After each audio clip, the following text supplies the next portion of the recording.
세계적으로 유명한 영화 감독 스티븐 스필버그가 30년 정도 전에 만든 영화, 제가 설교 때 한 2번 정도 벌써 여러 가지 각도에서 언급해 드렸던 것 같은데요. 오늘 세 번째 각도에서 이제 언급해 드리려고 하는데, 쉰들러의 리스트죠. 한국말로 쉰들러 리스트인데 원래 정확하게는 쉰들러의 리스트죠. 쉰들러스 리스트니까요. 쉰들러라는 사람, 실제 인물은 왼쪽 사진이 저 사람이 실제 쉰들러예요. 오스카 쉰들러. 저 사람을 부분해서 이제 이쪽 오른쪽이 영화 내용인데요. 스티븐 스필버그는 유대인이죠. 그래서 이제 이런 전쟁 영화를 많이 만들고 이 안에서 그 2차 대전의 비참함들을 분명하게 드러내는 노력을 많이 했고, 세상은 그들을 위해 많은 박수를 보내줬죠. 특별히 이 영화는 30년 전에 이제 만들어졌지만 그 이듬해인 1994년에 그 오스카상 또는 저희가 아카데미상이라고 부르는데 7개를 석권했죠. 7개 부분을. 그래서 아주 명성을 탔고 투자액의 10배 이상의 수익을 내는 엄청난 성공적인 영화가 됐어요. 아마도 나치 그 독일의 그 잔악상들을 잘 드러냈기 때문이기도 하고요. 동시에 그 안에서 생명을 향한 발버둥, 몸부림에 대해서도 잘 찾아내서 두 가지를 잘 연결했기 때문에 인류의 마음을 터치하지 않았을까 생각합니다. 그 중에 많은 인상적인 장면들이 나오는데, 제가 오늘 이제 가져온 장면은 마지막으로 갈 때 나오는 한 장면인데요. 저게 이제 전체적으로 전쟁이 끝나간 어떤 그런 상황 속에 사람들이 있는 거예요. 아래쪽에 있는, 오른쪽 아래에 있는 거는 유대인들이 모여있는 장면이고, 한 명 서 있는 사람은, 이제 앞에 서 있는 사람은 이제 전체 랍비예요. 전체를 인도하는. 그리고 이제 왼쪽에 뒷모습 있는 사람이 이제 오스카 쉰들러인데, 오스카 쉰들러가 한 1000명 이상, 한 2,000명 가까이, 이렇게 많은 사람들의 리스트를 이제 해가지고 고용하는 것처럼 하고 살렸잖아요. 자기 회사에 고용해서 실제적으로 이제 군수품을 만드는 회사를 오퍼레이팅 하면서 이제 사람들을 살리게 되는 일을 마쳤을 때에 그분들이 감사를 표현하고 싶은 거예요. 쉰들러에게. 근데 사실은 주머니에 돈도 없고, 가지고 유대인들이 굉장히 부자였잖아요. 금들도 많고. 다 빼앗겼죠. 그래서 수중에 아무것도 없어요. 그래서 어떻게 했죠? 영화를 보신 분들 기억하시겠지만 금리빨을 녹였잖아요. 자기 이빨 뽑아가지고요. 살아있는 입을 뽑아가지고 녹였어요. 그래서 그런 것들을 다 모아서 반지 하나 간신히 만든 거예요. 저 1000명 되는 사람들이 이 금이빨이 거의 없으니까 이제 좀 부유한 사람 몇 명이 뽑아낸 거죠. 자기만 있으니까 그 뽑아갖고 녹여가지고 반지를 만들었죠. 그러니까 최대한 한 거예요. 자기네들이 할 수 있는 최대한의 것을 만들어 했을 때, 저 오른쪽 위에 장면은 잘 안 보이시지만 어두워서 이제 이 속으로 막 울고 있는 장면이죠. 쉰들러가 이거 바라보면서 이걸 받아야 돼 말아야 돼, 이걸 바라보면서 너무나 막 가슴이 뜨거워지는 장면. 저기서 많은 사람들이 울지요. 영화 보다가. 그 쉰들러도 이제 그랬을 것이고, 참 감동적인 장면이 아닐 수 없어요. 근데 저분들이 저기서 이제 감사를 표현할 때에 이제 한번 생각해 보세요. 무엇이 저렇게 감사했길래 자기 이빨까지 빼가지고, 생이빨을 빼가지고 반지를 만들어서 선사했을까 생각할 때 여러 가지 이제 이유들이 나올 수 있어요. 예를 들어서 본인들이 원래 아우슈비츠로 가는 기차에 타고 있었는데 내리게 됐어요. 이렇게 쉰들러가 불러갖고 내렸어요. 그때 나 불러줘서 감사합니다. 이것도 될 수 있죠. 그리고 그동안에 나에게 옷도 주고 먹을 것도 줬으니까 감사합니다. 이것도 될 수 있고, 나에게 일자리를 줘서 내가 돈도 조금 벌게 해주셔서 감사합니다. 이런 것들도 될 수 있어요. 그런 것들이 다 이유가 될 수 있으나, 그들이 저기에서 반지를 만들어서 표현했던 감사의 이유는 무엇일까요? 생명이죠. 생명 그 자체를 감사하는 거예요. 지금까지 살아왔던 이런 것들이 아니고요. 내가 지금 생명을 갖고 있다는 그 자체에 감사를 표현하는 거예요. 그러니까 이 인류를 터치하는 영화가 된 거예요. 그 수많은 사람들이 보고 감동을 받게 된 이유가 거기 있는 거죠. 정확하게 맥을 짚어서 한 거예요. 만약에 다른 것들을 이야기했다면 이 사람들은 이렇게 말하겠죠. 그것도 다 이쪽에서 볼 때 저쪽에서 다 감사의 이유겠지라고 하지만 공통의 감사가 될 수는 없어요. 그렇죠? 이 공통의 감사는 딱 한 가지죠. 생명. 그 자체입니다. 하나님 말씀을 저희가 읽다 보면 하나님께 감사하는 일들을 많이 보게 되는데, 가끔씩 변죽을 울리는 때가 있어요. 이 변죽이 뭔지 아시죠? 이 북의 옆을 치는 거예요. 가운데를 제대로 때려야 소리 나는데 탁탁 치니까 소리만 시끄럽고 요란한데 소리가 제대로 나지 않는 거. 변죽을 울린다고 하잖아요. 그런 경우들이 가끔 보여요. 성경에도 보이고, 이제 그걸 하나님 잡아주시는데, 오늘 본문도 약간 그런 비슷한 느낌을 받게 되는 장면이에요. 예수님의 이 케이스를 어떻게 바꾸어 나가시면서 하나님 백성들인 저희들에게 말씀을 주고 계시는가? 그 의미는 과연 무엇인가? 제가 잠깐 찾아보려고 하는데 이것은 다분히 이 영화와 맥을 같이 하고 있어요. 어떤 의미에서 그런지 잠깐 들여다보겠습니다. 그 안에서 우리 모두가 다시 위로를 받고 새 힘을 얻는 하나님의 은혜 가운데 세워지기를 소망하면서 말씀으로 들어가겠습니다. 오늘 저희가 읽은 말씀은 유명하죠. 10명의 그 나병 환자가 예수님 만나서 나았다. 이겁니다. 요약하면. 그런데 한 명만 돌아오고 9명은 떠나갔다. 이 설교를 들을 때, 또 책을 읽거나 이 부분을 설명하는 걸 볼 때 많은 경우에 도덕적인 설교로 끝날 때가 있어요. 그건 잘못된 설교거든요. 근데 이제 그 설교 중에 이런 내용을 요구하는 거죠. 배은망덕하면 안 된다. 이런 거예요. 저 9명 저거는 진짜 나쁜 놈들이야. 이런 거고요. 비록 숫자는 적어도 이 한 명처럼 돼야 된다는 이야기로 설교가 귀결되고 끝나는 거예요. 그런 이야기는요, 성경에서 들을 필요가 없어요. 세상에 수도 없이 많아요. 주변에 읽어보세요. 신문 기사를 보시거나 보시면 수도 없이 많은 더 따뜻하고 따끈따끈한 21세기 이야기들이 남아 돌아요. 그런 이야기가 아니에요. 이렇게 읽어내야 되는 것을. 그 이야기도 볼 수 있죠. 아, 그런가 보다. 그러나 절대로 그 의미가 없어요. 여기. 그 9명 그거 뭐야? 이런 거 없습니다. 그걸 저희가 잠깐 찾아보려고 해요. 어떤 일이 벌어졌어요? 일단은 예수님이 지나가는 길이 어디냐면 갈릴리하고 사마리아 사이에요. 11절에 보면. 그러니까 여기에서 만난 사람들은 공교롭게도 두 지역에 연고가 있는 사람들이었어요. 그런데 나중에 좀 진행해서 보니까 갈릴리 사람은 9명, 사마리아 사람은 1명이었어요. 10명이 이제 그 나병으로 어려움을 당하고 있었는데 어떻게 해서 예수님이 지나가신다는 말씀을 들었나 보죠. 그러니까 멀찍이 서가지고 예수님께 고함을 치죠. 거기 12절에 보면은 예수님을 만나 멀리 섰다고 하죠. 거리를 뒀다는 거예요. 만나지 못하니까. 소리를 높였습니다. 13절에 예수 선생님이여 우리를 불쌍히 여기소서 이렇게 한 거예요. 저 멀리서. 그러니까 예수님이 가다가 제자들과 함께 가다가 들으신 거예요. 지금 예수님은 어디로 가고 계시냐면 예루살렘으로 가고 계세요. 이제 십자가에 돌아가시려고 내려가고 계시는 거예요. 북쪽에 내려오는 거니까 갈릴리가 좀 더 높은 지역이니까 내려오다 사마리아를 만나게 해요. 중간에 있으니까 그 사이 서로 만나는 접경을 이렇게 지나가는 거죠. 그러다가 거기서 만난 거예요. 나병 환자들이 모여있는 장소를 지나가신 거죠. 어떤 지역을. 그 소리를 들으셨어요. 예수님께서 14절에 보시면 그들에게 이제 말씀을 하시는 거예요. 고함을 치셨는지 가서 말씀하셨는지 모르지만 너희들은 가서 제사장들에게 너희 몸을 보이라 이렇게 말씀하셨어요. 이 말씀은 어디서 나오는 말씀이냐면 레위기 13장 2절부터 14장 32절까지 나병 환자가 발생했을 때 어떻게 처리하라라는 하나님의 법이 있어요. 그 법의 중심에는 누가 있냐면 제사장이 있는 거예요. 당시에는 어떤 의료 시스템이 발달하거나 법적 시스템이 발달되지 않았기 때문에 제사장이 모든 걸 담당했거든요. 그러니까 그들이 모든 것들을 다 보면서 환경들을 보면서 하나님이 그 방법을 알려줬죠. 그러니까 집에 갔을 때 이렇게 벽에 이렇게 무슨 반점 같은 게 묻어 있으면 아직까지 병균이 있는 거다. 뭐 이렇게 해서 분명한 방법을 주셨어요. 근데 그걸 누가 하냐면 제사장이 하게 했어요. 당시에 지금으로부터 2000년 전에 유대 사회는 이제 그 로마의 식민지였기 때문에 그들이 하나님 말씀을 따라가는 것을 놓치지는 않았지만 얼마만큼 진지하게 지켰는지는 그 의문이 많이 돼요. 제가 볼 때는 굉장히 간단하게 했을 가능성이 많은데요. 여기서도 보면은 저기 그 제사장이 보이라고 하는 예수님의 말씀은 진지한 말씀이고 가서 확인받아서 집으로 돌아가라는 말씀이에요. 그런데 그들은 그것을 얼마나 진지하게 받아서 했는지는 몰라요.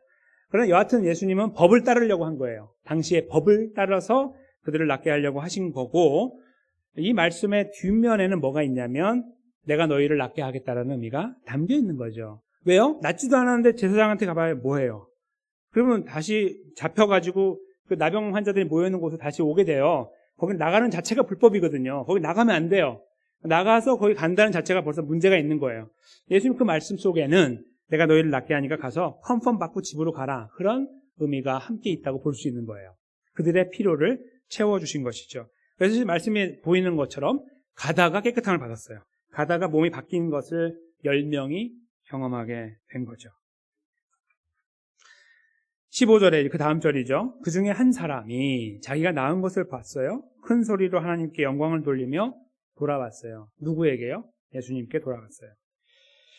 그리고 예수님 발 아래 엎드려서 감사를 했습니다. 근데 여기서 그의 신분을 드러내는 겁니다. 그는 사마리아인이라. 사마리아 사람은 이스라엘 사람들에게 있어서는 개와 돼지와 같은 사람이었습니다. 개와 돼지와 같은 사람. 그러니까 이제 좀 역사를 거슬러 올라가면 일종의 그 다른 민족과 이게 그 모든 그 관계들이 섞여가지고 하나님과의 관계가 퓨어, 순수하게 내려오지 않고 있다라는 것을 갖고 있었어요. 저 사람들은 변절자, 하나님께 등을 돌린 자, 아니면 자기의 정조를 팔아버린 자, 이런 의미들을 다 갖고 있기 때문에 그들과 상종하는 자체를 더럽게 여겼습니다.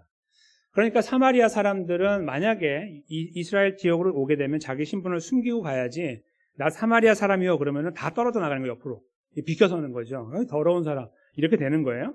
근데 사마리아 지역에는 괜찮겠죠. 자기네 모여 사는 곳은 괜찮은 거예요. 근데 그쪽에 있는 사람인데 예수님이 이 사람에 대해 신분을 드러낸 것은 의미가 있는 거예요.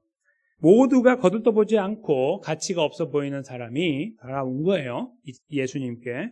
그러니까 그 사람이 기특하다, 뭐 그렇게 볼 수 있는데요. 그걸 말하려고 하는 건 아닙니다. 그 다음에 보시면 쭉 이어지는 내용을 보면 이렇습니다. 그 사람을 향해 말하는 거예요. 말씀하시는 거예요. 10사람이 다 깨끗하게 됐을 텐데 분명히 내가 알기로 내가 이렇게 했기 때문에 9은 어디 있느냐라고 물어보시죠. 그런 다음에 이 이방인 외에 18절이죠. 하나님께 영광을 돌리러 돌아온 자가 없느냐. 이제 계속 독백처럼 말씀하시는 거예요. 독백처럼 혼자 말씀하시는 거죠. 예수님은 기다리고 있다는 의미도 돼요. 그러나 하시고자 하는 말은 결국 돌아온 인간은 이방인 하나뿐이었다라는 의미가 되는 거예요. 그러니까 이스라엘 사람들이어야 하는데 기본적으로 한 명은 왔어야 되는 거 아니냐. 그런 의미도 있는 거예요. 왜냐하면 이방인이 왔다는 자체가 9명의 이스라엘 사람들에게는 굉장히 수치스러운 거니까요. 자기들도 하나님 다 알고 있는데 스스로가 하나님 백성이라고 그렇게 자부심을 갖고 이 목에 힘을 주고 살아가는 그들이 왜 돌아와서 감사하지는 못하고 자기 집으로 다 돌아가 버렸는지 모르겠구나 하는 아쉬운 마음들이 담겨있는 표현이라는 겁니다. 그러니까 이방인이었던 이 사마리아 사람이 돌아왔다는 것은 사마리아 사람이고 이방인이고, 근데 이 사람이 다른 사람보다 이 상황에서 올바르게 반응을 했다, 그런 의미가 되는 거고, 그리고 그 다음 절에 보면 더 큰 것을 얻게 되는 걸 보게 되는 거예요. 주제가 확 바뀌어버리죠. 마지막 절인데요. 그에게 이르시되 일어나 가라. 여기까지 괜찮아요. 이제 너 됐어. 그래, 땡큐, 고마워, 와줘서. 너라도 왔으니 내가 마음 편하다. 이제 집으로 가. 그런 말이에요. 두 번째는 뭐예요? 내 믿음이 너를 구원하였다. 이거는 이 문맥에 맞는 이야기가 아니에요. 이거 하면 안 되는 이야기예요. 이건 약간 정신이 나간 사람들이 하는 이야기예요. 지금 여기 이야기는 뭐냐면 병이 나았다는 이야기를 했기 때문에 병이 나았다는 걸로 끝나야지 다른 이야기 하면 안 돼요. 그러면 사람이 헷갈리기 때문에. 근데 여기서 예수님이 갑자기 그래, 집으로 가, 여기까지 하고 끝나면 되는데 갑자기 이상한 말씀 하시는 거예요. 네 믿음이 너를 구원했다. 이게 이제 저희가 집중해야 되는 내용이 되는 거예요. 이 말씀을 하시는 이유가 있다는 거죠. 예수님이 훨씬 더 하나님이신데 당연히 100% 옳은 말씀, 진리만 말씀하시니까 당연히 미스가 없는 거예요. 미스되는 부분이 없어야 돼요. 다시 읽어보세요. 왜 이 말씀 하셨을까? 이 말씀을 이해하는 데 있어서 몇 가지 생각들을 해봐야 되는데요. 이 생각이에요. 예수님 주변에 있는 사람들이 예수님을 굉장히 높이 여기고 막 존중하고 따라가는 것처럼 보일 때가 많았어요. 그리고 예수님을 왕으로 삼으려고 했던 그런 모양들도 있었어요. 그 중에 한 장면이 요한복음 6장에 나오는데요. 예수님을 따라다니니까 먹을 걱정 안 해도 되잖아요. 병 걱정도 안 해도 되고, 그리고 뭔가 이렇게 해가지고 시간이 좀 지나가면은 군사적인 힘만 좀 기르면 로마를 전복시킬 수 있을 것 같은 거예요.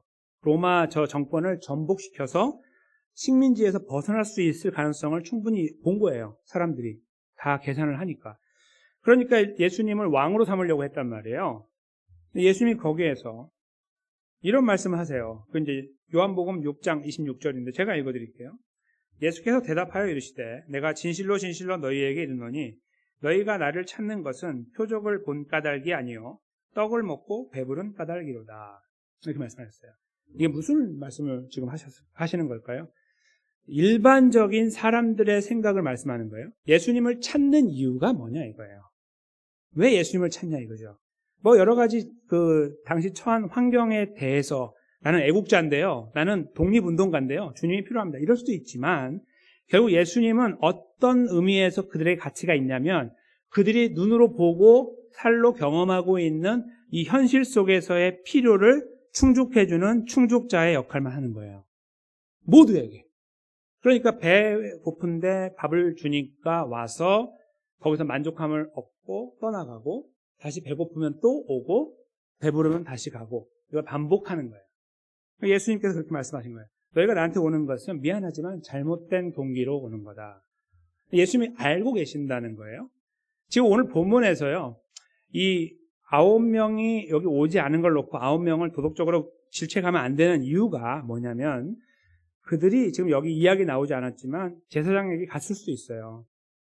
그렇죠?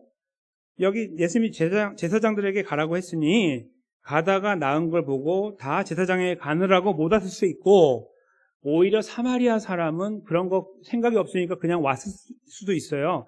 그래서 우리가 어느 쪽에도 편을 들 수가 없는 거예요. 지금 상황에서. 근데 예수님 말씀을 놓고 평가를 하는 거예요. 근데 그 내용이 뭐냐면 저 9명은 딱 이거예요. 예수님을 통해서 배부르고 먹어서 배부른 까닭에 필요가 충족되니 떠나간 거예요. 예수님 그걸 말씀하고 싶으신 거죠. 이 장면에서 말씀하지 않아도 되는 말씀을 끄집어내신 이유는 예수님께서 이 땅에 오신 이유는 그런 거 먹여주려고 너희들 낫게 해주려고 이런 것 때문에 온 게 아니다. 나는 너희를 구원하기 위해 왔다라고 말씀하려고 이 말씀을 여기에 덧붙이신 거예요. 그래서 이 하나의 이야기를 통해서 예수님이 오신 이야기를 목적을 나타내신 거예요. 오늘 본문에 안 나오고 나중에 제가 이해하겠지만 누가복음 19장 10절에 분명히 예수님께서 말씀하셨죠. 인자가 온 것은 잃어버린 자를 찾아 구원하려 함이니라. 아멘. 이것이 예수님이 오신 진정한 목적이에요. 다른 아무것도 없어요. 병자를 낫게 하러 오신 게 아니고요. 먹여주려고 온 게 아니고요. 독립으로 운동하려고 온 게 아니에요. 사람들이 행복하게 하려고 온 게 아니고 그들이 죄와 사망 가운데서 구원 얻게 하기 위해 오셨어요. 이거 딱 한 가지 목적으로 예수님 오신 거예요. 근데 그것을 보여주기 위해서 사람들이 봐야 믿으니까 환경으로 몰려올 거 아니에요. 그러니까 병자를 낫게 하고 배고픈 자를 먹이시는 일들을 이루어 가신 거예요. 그런 과정을 지나가면서 본질을 드러낸 거예요. 지금 배부르니까 좋지? 네, 진짜 좋아요. 내가 이것 때문에 온 게 아니야, 사실은. 이렇게 말하는 거예요. 그 뭐 때문에 오셨어요? 뭐 때문에 오셨는데요?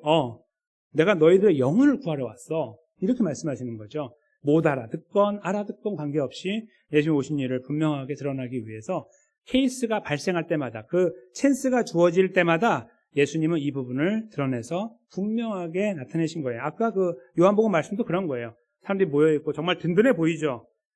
군집한 사람들 보세요. 지금 5,000명 숫자를 생각해 보면요. 한 2만 명 되는 거거든요. 남자 성인 5,000명이면 2만 명 모인 거예요. 애들까지 하면. 거기서 그냥 창 하나 들면 되잖아요. 그러면 쿠데타 일으킬 수 있고 그 당장의 그 어떤 전복시키는 거 가능하거든요. 그런 것들을 충분히 그 독립운동가들은 생각할 수 있어요. 야, 이 정도면은, 야, 2만 명이면, 야, 이 정도면 되겠다. 이런 것들 있잖아요. 자기만의 필요들. 그거를 위해서 예수님을 도구로 쓰는 거죠. 그게 그들의 삶에 배어 있었던 것이고, 그렇게 살아온 거예요. 예수님 그걸 알고서 끌려다닌 거예요. 아시면서도 끌려다닌 거예요. 이렇게 해주고. 예수님 도와주세요 하면 도와주시고, 낫게 해주세요, 낫게 해주시고, 배고파요, 먹여주시고, 계속 하는 거예요. 얘네들 이것 때문에 왔는데, 내가 이거 계속 해야 돼? 하지 않고 끝까지 그거 하면서 말씀을 선포하신 거예요. 사실은 말이야, 내가 너희들의 영혼을 구원하기 위해 왔다. 십자가와 부활로. 이렇게 평안한 방법으로 능력을 행사하면서가 아니고, 내가 너희가 죽어야 될 그 자리에서 찢어져 죽기 위해서 왔고, 그래서 너희를 살리기 위해 왔다라는 분명한 목적의식을 계속해서 하나님 백성 주변 사람들에게 말씀해 오셨던 거예요. 그러니까 예수님은 일반적인 사람들의 마음도 알고 계시고 동시에 그들의 연약함도 알고 계시고 그렇지만 그들을 품고 계시는 일을 마다하지 않고 계속 그 자리에 돌아오시고 하셨던 거예요. 그들을 움직이지 않고 예수님 일로 오세요. 일로 오세요. 계속 불러요. 종 부리듯이 예수님 다시 그 자리로 가시고 그 자리로 가시는 거예요. 실제로 불러서 간 게 아니고 가다 만났지만 마찬가지예요. 9명이 그래서 올 필요가 없는 거예요. 예수님 거 보고 이 영혼을 구원하시면서 나는 구원을 주기 위해 왔다라는 것을 선포하시는 것으로 말씀을 마무리하게 된 거죠. 근데 저희가 이 사마리아 이 지역에 오늘 이 남자분 말고요. 다른 한 분을 만나요. 사마리아를 떠올리면 누구일까요? 네, 사마리아 여인이죠. 이름은 기록되지 않은 사마리아 여인. 다른 말로 하면 우물가의 여인이죠. 우리가 일단 마지막에 부를 찬송 우물가의 여인인데요. 우물가의 여인도 똑같았어요. 물을 기르러 왔는데 예수님이 잠깐 우물에 앉아 계시고 제자들은 잠깐 들어가서 먹을 걸 준비하러 마을에 들어갔고 우물가에 한 여인이 와서 우물을 기르는데 예수님이 말을 건네시죠. 물 한 컵만 달라고. 그래서 대화가 시작되고 근데 거기에서 예수님이 그러셨잖아요. 이제 하시는 말씀이 여기 나와요. 여기 제가 4장 14절부터 15절인데요. 제가 먼저 읽어드릴게요. 내가 주는 물을 마시는 자는 영원히 목마르지 아니하리니 내가 주는 물은 그 속에서 영생하도록 솟아나는 샘물이 되리라. 함께요. 여자가 이르되 주여 그런 물을 내게 주사 목마르지도 않고 또 여기 물 기르러 오지도 않게 하옵소서. 아멘. 이렇게 하여 정말 그렇게 되죠. 근데 그 물은 여인이 생각한 것처럼 먹여주는 물이 아니었던 거예요. 영원한 생명수가 되신 예수 그리스도를 믿는 거였죠. 그 과정으로 이야기가 진행됩니다. 이 여인을 만나 그 여인이 처음 환경 자체가 내세울 수가 없는 사람이었죠. 저희가 뒤에 이야기 읽어보면 내세울 거 없는 사회적으로 굉장히 연약한 가운데 있는 분이었어요. 근데 예수님께서 그를 일으키시는 것은 그를 높은 자리로 올려서 해결한 게 아니라 그를 구원을 통해서 새로움의 자리에 세워놓으신 거예요. 그 여인은 물을 원했어요. 마시는 진짜 물. 그래서 내가 여기 물 기르러 안 왔으면 좋겠다. 맨날 이거 오는 거 힘들다. 그거였어요. 다른 게 아니라. 그런데 예수님은 그 케이스를 갖고 이 여인을 구원하는데 이르게 하신 거예요. 육신의 해갈을 영혼의 해갈로 바꿔주시고 계시는 거죠. 이 상황들을 저희가 이렇게 함께 눈여겨보시면 하나의 중요한 사실이 보여집니다. 여러분과 저도 똑같다는 겁니다. 21세기를 사는 저희들도 똑같아요. 제가 예수님을 찾아가는 방법을 찾아갈 때, 예수님을 의지할 때 많은 경우에 우리의 필요들을 요청하죠. 병이 있으면 병에서 낫는 것을 요청하고, 경제적으로 어려우면 더 나은 것을 원하고, 신분적으로, 환경적으로, 상황적으로 어려운 것에서 나아지는 것을 기도합니다. 예수님 말씀에 순종하는 거예요. 기도해야 되고요. 당연히 해야 되는 겁니다. 그 자리에 서는 건 맞는데 저희가 가끔씩 잘못하다 보면 예수님을 마치 그런 도구로 생각하고 예수님을 대하고 살아갈 수가 있다는 거죠. 예수님을 향해 예수님 이름을 부를 때마다 결국 예수님은 내 요청, 내 desire, 내 욕망에 대해서 한번 들어주고 그리고 한번 내가 생각해 볼게 하고 계속 요청하면 안 되겠다 해줘야지 하고 해주는 어떤 그런 내 것을 이루어 나가는 수단의 자리에 예수님을 탁 세워놓는 거기서 벗어나지 못하는 자리에 우리가 살아갈 수 있다는 거예요. 그리고 예수님은 그때나 지금이나 동일한 말씀을 주시는 거예요. 미안한데 난 그것 때문에 온 거 아닌데 이렇게 하는 거죠. 그렇다고 우리가 살아왔던 거리를 보십시오. 그렇게 해서 우리가 기도했던 모든 육신적인 필요들이 다 무시되고 하나님께서 하나도 들어주지 않으셨어요? 우리가 다 무너져 내리고 왔습니까? 아니면 어떤 경우에 하나님 은혜를 베풀어 주셔서 살아나고 죽어가다 살아나고 일어나고 망했는 줄 알았는데 다시 회복되는 이런 경험들을 하셨습니까? 우리는 그 후자예요. 그렇죠? 예수님은 계속 우리들의 필요를 하나님 알고 계시고 들으시고 은혜를 베풀어 주시는 일들이 많았어요. 그렇지 않은 경우도 있었고요.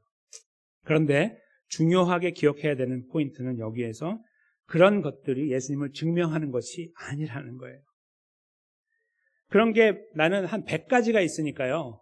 지금 100가지가 있으니까 나는 끄떡 없고 저 사람은 한 가지밖에 없으니 내가 100가지가 있으니까 나는 괜찮아. 그리고 나는 하나님 배반하지 않을까. 이렇게 우리가 생각하고 걸어갈 수 있잖아요. 그게 얼마나 허무맹랑한 생각인지 몰라요. 잘 생각해 보시면. 100가지가 있고 1000가지가 있어도요. 오늘 내가 만나는 일이 딱 터지면요. 기겁을 합니다. 그렇죠? 지금 이제 우리가 하나님에 대한 기억이 많아요. 좋은 게 많아요. 위대하신 하나님 경험하고 막 왔어요. 근데 오늘 어떤 작은 일이 터졌을 때 우리가 거기서 팍 넘어질 때가 있습니다. 그냥 우리 정신줄을 놓아버리거나 우리 감정이 터져버리거나 이럴 때가 있어요. 그런 경우 어떻게 하실 거예요? 그거 어떻게 설명할 거냐 이거예요. 아니 분명히 잘 견디신다면서요. 못 견디잖아요. 못 견뎌요. 아무리 많아도 소용이 없다. 그게 정답이에요. 무슨 말씀이냐면 예수님께서 오늘 계속 말씀하시는 이유가 이 말씀에 제가 연속으로 여러 가지 경우를 가져온 이유는 이것이 인간이라 이거예요. 이것이 인간이에요. 직분은 소용없어요. 상관없어요. 얼마나 믿었는지도 상관없습니다. 그 상황에 처하면 아무리 여유 있다가도 너무 급하고 갑작스러운 환경, 하나님 이건 아니잖아 라고 말을 하지. 거기서 하나님의 뜻입니다 하기가 어려워요. 뭐 그런 분도 계시겠죠. 보편적으로 깜짝 놀래요. 우리 속 안에서 이 스트러글이 시작되는 거예요. 생각하지 않은 어려움을 만났습니다. 질병, 고통, 죽음 이런 것들 말이죠. 그때 우리는 이게 어떻게 된 거냐고 하나님께 항변하게 되어 있어요. 그냥 어떤 그런 거 있잖아요. 하나님 얘는 너무 어린데요. 이런 거 있잖아요. 일반적인 거 말고요. 그때 우리가 피스풀하게 끄떡없이 하나님의 뜻이니까. 뭐 그러실 수 있는 분들도 계시겠지만 보편적으로 한 번쯤은 해머로 맞은 것처럼 흔들리게 돼 있어요. 다시 정신 차릴 수 있지만 한 대 맞을 때는 다 정신 못 차립니다. 그러니 여기 이 땅에서 벌어지는 일들 속에서요. 우리가 기도하고 주님의 은혜를 구하고 경험해 왔던 것들을 의지하고 거기 예수님을 연결해 놓고 가고 있으면요. 우리가 지금 뭔가 이쪽에 잘못된 데다가 한 발을 이렇게 기대고 가고 있는 거하고 같은 거예요. 오늘 예수님 그거 하지 말라고 말씀하는 거예요. 나는 그것 때문에 온 게 아니다. 그러니까 내가 여기에 온 것은 너를 구원하기 위해서다는 거야.